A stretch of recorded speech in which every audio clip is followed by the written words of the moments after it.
চট্টগ্রামের সীতাকুণ্ডের জঙ্গল সলিমপুরে অভিযান চলাকালে স্থানীয় সন্ত্রাসীদের হামলা ও গুলিতে এক র্যাব কর্মকর্তা নিহত হয়েছেন। এ ঘটনায় গুরুতর আহত হয়েছেন আরও ৩ জন।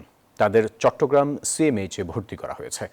র্যাব ও পুলিশ জানায়, সোমবার বিকেলে সলিমপুরে চট্টগ্রাম র্যাবের পতেঙ্গা ব্যাটালিয়নের একটি টিম অভিযানে নামে।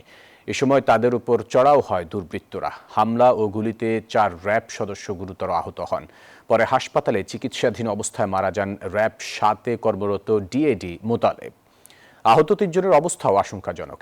এই ঘটনায় জড়িতদের গ্রেফতারে অভিযান চলমান আছে বলে জানিয়েছেন সীতাকুণ্ড সার্কেলের অতিরিক্ত পুলিশ সুপার শাকিলা ইয়াসমিন সূচনা। এদিকে সীতাকুণ্ড থানার ওসি মইনুল ইসলাম বলেন, সন্ত্রাসী যেই হোক কোনো ছাড় নয়। এ পর্যন্ত ৭ জনকে আটকও করেছে যৌথ বাহিনী। তবে এই ঘটনার প্রকৃত কারণ উদ্ঘাটন এবং জড়িতদের শনাক্তে কাজ চলছে। এমনকি সলিমপুরে একটি রাজনৈতিক দলের সভাকে কেন্দ্র করেও দুই পক্ষের মধ্যে সংঘর্ষের ঘটনাও ঘটেছে। এখানে দুটো গ্রুপ ছিল, একটা এসএন গ্রুপ, একটা চৌকন গ্রুপ। তাদের গ্রুপিং এর কারণে এখানে হামলা হয়ে যায়। র্যাবের সঙ্গে ধাক্কাধাক্কি হয়ে যায়। এক পর্যায়ে র্যাবের কিছু লোক আমাদের অ্যাসাল্ট হয়ে যায় তাদের দ্বারাই। পরবর্তীতে নিউজ পেয়ে আমরা র্যাবকে উদ্ধার করে আমরা নিয়ে যাই। আমরা এখান থেকে যখন ওনাদেরকে উদ্ধার করেছি তখন ওনারা সকলেই জীবিত ছিলেন। হাসপাতালে নেওয়ার পর একজন মারা গেছেন। এটা আসলে খুবই দুঃখজনক। তবে আমাদের পক্ষ থেকে সর্বোচ্চ চেষ্টা করা হচ্ছে পরিস্থিতি শান্ত রাখার জন্য। দর্শক, এই বিষয়ে আরও খবরাখবর জানাতে আমাদের সাথে যুক্ত হচ্ছেন সহকর্মী নয়ন বড়ুয়া জয়। নিহতের বিষয়ে আর কোনো তথ্য আপনার কাছে আছে কিনা, আর যারা আহত হয়েছেন তাদের পরিস্থিতি কেমন দেখছেন? অভিযানে কতজনকে গ্রেপ্তার করা হলো জানতে চাচ্ছি। ধন্যবাদ ফয়সাল আপনাকে। আমি একটু দেখানোর চেষ্টা করছি যে সড়কটি দেখতে পাচ্ছেন, যে সরু সড়ক, এই সড়ক দিয়ে কিন্তু সলিমপুরে যেতে হয়। যেদিকে চোখ যায় সেদিকে কিন্তু পাহাড়। খুব গুরুত্বপূর্ণ এখন জায়গা হয়ে দাঁড়িয়েছে, যেখানে সন্ত্রাসীদের আস্তানা নামে খ্যাত এই সলিমপুর।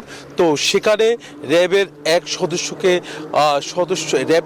র্যাবের সাথে কিন্তু সেখানে সংঘর্ষের ঘটনা ঘটেছে। সেখানে এক র্যাব সদস্য নিহত হয়েছে। তাকে এখনো পর্যন্ত চট্টগ্রাম মেডিকেল মর্গে আনার কথা ছিল, কিন্তু এখনো পর্যন্ত আনা হয়নি। রাতের মধ্যে মর্গে আনা হবে। তবে দেখতে পাচ্ছেন, এখন আমরা যতটুকু জানিছি অভিযান তারা শেষ করেছে।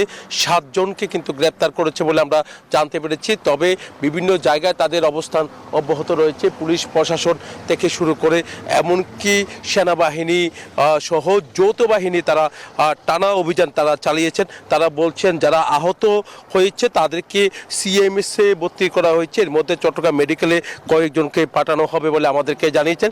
আইন শৃঙ্খলা বাহিনী খুব সতর্ক অবস্থান রয়েছে যেন এরকম ঘটনা যেন আর না ঘটে।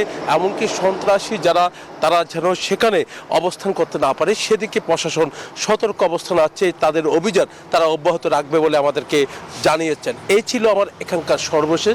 ফিরে যাচ্ছে স্টুডিওতে ফয়সালের কাছে। জয়, আপনাকে ধন্যবাদ।